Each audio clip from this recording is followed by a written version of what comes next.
B4U media நேயர்களுக்கு வணக்கம்.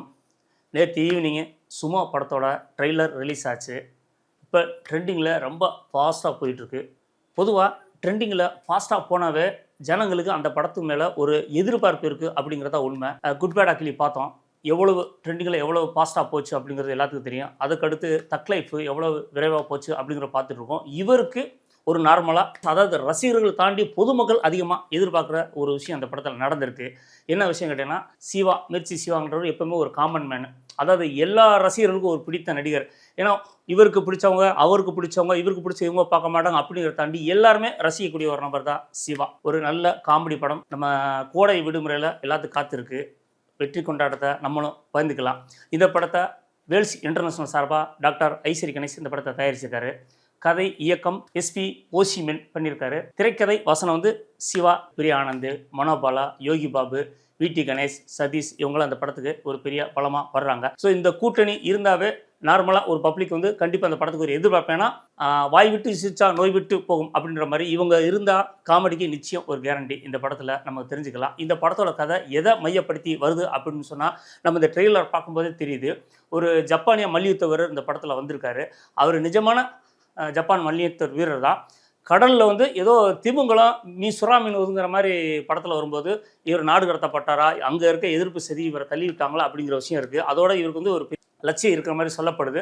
அது மிர்ச்சி சிவா நிறைவேற்றுவார் போல தெரியுது. ஏன்னா ட்ரெய்லர் பார்க்கும்போது அப்படி தான் தெரியுது. என்ன மாதிரி விஷயம் சொல்கிறாங்க, அந்த சுமோ தலைப்புக்கு என்ன பேர், மல்யுத்த வீரர்களுக்கும் சிவாவுக்கு என்ன தொடர்பு, இப்படிங்கிறது நிறைய கேள்விகளுக்கு படத்தில் விளக்க சொல்லலாம். அவர் சபதம் நிறைவேறிச்சா அப்படிங்கிற விஷயமும் படத்தில் சொல்லலாம். ஆனால் படத்தை பார்த்து நம்ம தெரிஞ்சுக்கலாம். ஆனால் படம் முழுக்க முழுக்க பொழுதுபோக்கு காமெடிக்கு முக்கியத்துவம் கொடுத்து எடுத்திருக்காங்க அப்படிங்கிற விஷயம் தெரியுது. இந்த நடிகர்களை பார்க்கும்போதே தெரியுது. ஏன்னா இவங்க யாருமே சீரியஸான நடிகர் யாரும் இந்த படத்தில் இல்லை. எல்லாமே நகைச்சுவை நடிகர் தான். தொடர்ந்து இந்த படத்தில் பிரியா ஆனந்த் ஹீரோயினை தவிர இது எல்லாமே நகைச்சுவை நடிகர் தான் இருக்காங்க. அதனால் நகைச்சுவைக்கு கொஞ்சமும் பஞ்சம் இருக்காது. குடும்பத்தோடு போய் நல்லா சிரிச்சுட்டு வரலாம் அப்படிங்கிறது முழுக்க முழுக்க கேரண்டி. அதுவும் கோடை கொண்டாட்டத்தில் வரதுனால நமக்கெல்லாம் ஒரு நல்ல ஒரு என்டர்டைன்மெண்ட்டு காத்திருக்கு. பொறுத்திருந்து பார்க்கலாம். அதோட மிர்ச்சி சிவா கதைக்கு ஏற்ற நாயகனாக அவரை செலெக்ஷன் பண்ண ஒரே விஷயம் பார்த்தீங்கன்னா, மிர்ச்சி சிவா ஏற்கனவே சொன்ன மாதிரி ஒரு பொதுவான எல்லாருக்கும் ஒரு பிடிச்ச நடிகர். அவருக்கு அகில உலக சூப்பர் ஸ்டார் அப்படின்னு சொல்லியிருக்காங்க. பொதுவாக ஒரு நடிகருக்கு ஒரு பட்டம் கொடுக்கல, அதுக்கு பொருத்தம் இருக்கா அப்படின்ற ஏளன பேச்சு வரும்.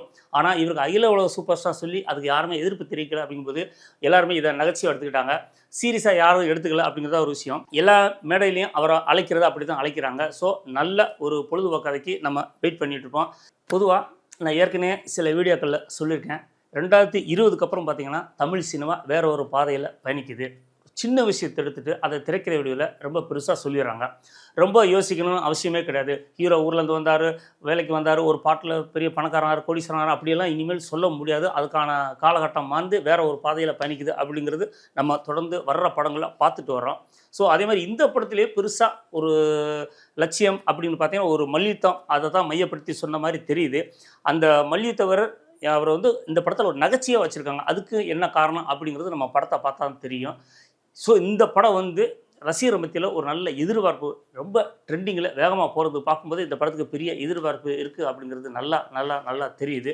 ஸோ இந்த எதிர்பார்ப்பு இருந்தால் மக்கள் அந்த ட்ரெண்டிங்கில் எவ்வளோக்கு ஸ்பீடாக போகுதோ அந்தளவுக்கு படத்தை எதிர்பார்க்குறாங்க அப்படிங்கிறது அர்த்தம். உங்களோட நானும் இந்த படத்தை திரையில் பார்க்க தயாராக இருக்கேன். இந்த படத்தை திரையில் பார்த்துட்டு விமர்சனம் பண்ணுவோம். நன்றி, வணக்கம்.